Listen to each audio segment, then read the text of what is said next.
Yo, what's going on guys, Arekkz here, and welcome back to another Division video. In light of last week's Division 2 announcement, which by the way if you somehow managed to miss, you can find all the details linked down below, but in light of that, I thought it would be fun to talk about some things I would personally like to see implemented in the sequel.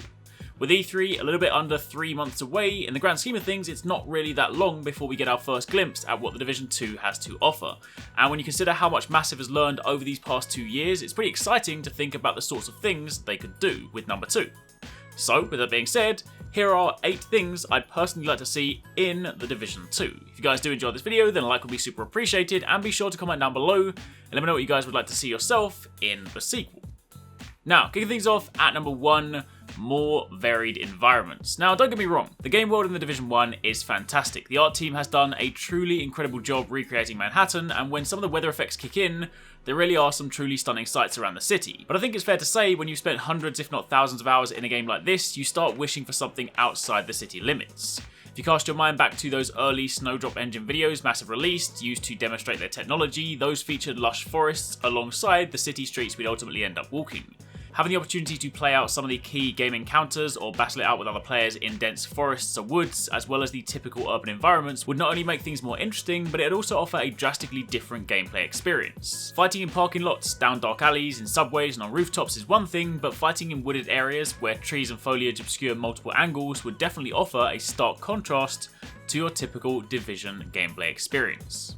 Moving on from there to number 2, higher player counts. I think it's something that everybody ultimately ends up wishing for in any sort of multiplayer game. The more players there are, the more action there typically ends up being, and it just results in more hectic and interesting engagements. But more specific to the Division, especially when looking at an area like the Dark Zone, having a low player limit means you can often spend a good portion of your time looking for people. Sure, there are events that occur throughout the map designed to draw players to select locations, in turn promoting those sort of engagements, and while early on that happens a lot, the more you play, the less players feel compelled to go towards those activities and the fewer engagements you see.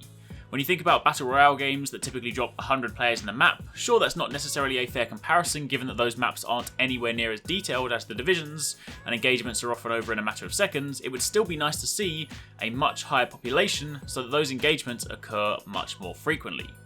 Next up, in at number 3, deeper RPG mechanics. Now, I really enjoyed, on the surface, the way skills and talents worked in the Division.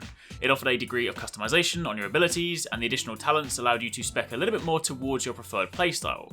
Pair that with the fact that you were free to then swap these out on the fly meant that you were never bound by your choices like you might be in some other RPGs. You could always go back and change, and that's cool.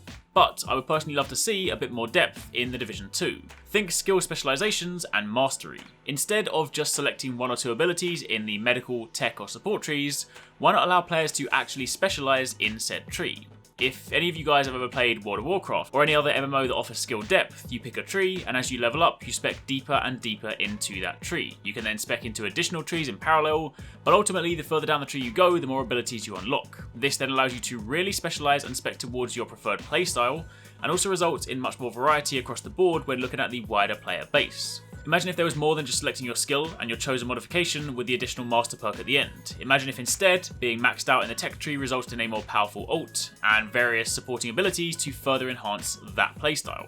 Sure, still give players the freedom to respec, maybe back at base, but offering more depth to the skill system would see more variety in gameplay. Moving on from there to number 4, it's something I've been asking for ever since the alpha, right back from the very first time I was on a podcast with Hamish, and that is a Battle Royale mode. Now yes, we got Survival, and Survival is still, to this day, one of my favourite additions to the Division. It was an incredible experience, offered some truly awesome gameplay moments, but at the same time, it still wasn't exactly what I was looking for. I appreciate Battle Royale isn't for everyone, but it is a game mode that provides hours and hours of enjoyment, and also sees some of the most adrenaline-filled, nail-biting moments in gaming.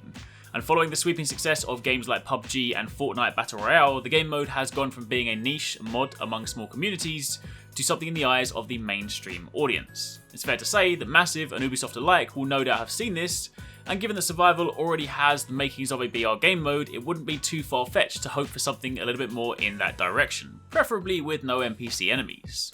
For example, have the Storm act as the circle, forcing players into the centre, make it so that there's only one helicopter to get you out of the Dark Zone, remove the safe room so players have nowhere to hide, and then suddenly you have the foundation of a BR mode. People will work their way to the middle and fight to be the last one out. It's definitely, without a doubt, something that would suit this game perfectly.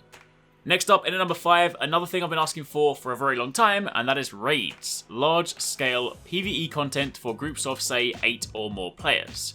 As an old-school World of Warcraft player and someone that sunk most of my Destiny playtime into raiding, raids, for me, are some of the most enjoyable content out there. Not only are they more enjoyable with larger groups of people, but if designed correctly, they can also be a source of some of the most challenging content a game has to offer. I know the Division has incursions, but let's be real for a moment, incursions were little more than dungeons, for want of a better word. They provide a fun challenge, sure, but nothing on the same level that you'd expect from a raid. Now yes, since the Division is part of the Tom Clancy universe, we're not going to be going face to face with an evil space alien the size of a skyscraper. I get that, but that doesn't mean to say there can't be interesting boss encounters with hard to master mechanics, puzzles to solve, and secrets to uncover. There's plenty of stuff that could be done within a more realistic setting and still provide players with the challenge that keeps them coming back. When you factor in the way that you build your characters, the roles you can assume, there's for sure the foundation for raid team formations. Having something like this in the Division 2 would then allow players to get involved in the easier PvE activities for their day-to-day grinding, whatever PvP content they decide to make, maybe Battle Royale, and then raids as the ultimate endgame challenge, a source of good gear, good weapons, and a means to check back weekly. After that, at number 6, just something really quick, but jumping. It sounds simple, but the ability to jump freely just gives you so much more freedom whilst exploring vast open environments. Vaulting over cars and walls or climbing on top of boxes is one thing, but you're still ultimately constrained within the boundaries of the game. And I understand, for Division 1 that was a conscious choice. Sometimes having complete freedom to do things like that makes it a little bit harder to shape activities and encounters the way that you want, and I get that. You want to push the cover shooter narrative? Well, it's much easier to do so if players can't hop around like rabbits. But on the flip side, having that freedom just means you can approach things in much more inventive and fun ways. Maybe it's just because I'm a Nintendo kid at heart and I grew up playing Mario, but jumping is ingrained in my mind. I feel the need to jump in any game that I play. Sure, it's not a deal breaker if I can't, but it's something I like to see nonetheless. As for number 7, more enemy variety. Now I touched on this earlier, I understand that when you're building a game within the Tom Clancy universe, it needs to be somewhat grounded in reality. Sure, some of the weapons and gadgets might not be the sorts of things you can buy yourself on the market, but the general scope and the premise ultimately takes place in a believable setting. It's why you won't see space aliens or zombies or anything to that effect, and I'm fine with that. We have enough sci-fi and zombie games out there, we don't need another one in the Division. However, just because the combat, enemies and encounters need to be somewhat believable doesn't mean all enemies just need to be dudes in body armor with shields or backpacks. I mean, we could go a little far-fetched and say consider exosuits to provide some slightly more challenging and threatening enemy encounters. Enemies in mech suits, enemies with future tech weapons, things that are still plausible and would make sense, but yet different enough to provide some more interesting engagements. Plus, if you have a dude in a mech suit or an exosuit, it'd also make it a little bit more sense if he's able to face tank a few bullets. Then finally, in at number 8, bring back the drone. Do you guys remember in the original Division trailer, that flying drone that was attached to the companion app that they were going to launch? The idea was that one of your mates could then sit on the toilet on their iPad and provide aerial support and reconnaissance. That was an awesome idea. Sadly, however, it never made it into the game. So maybe, just maybe, in the Division 2.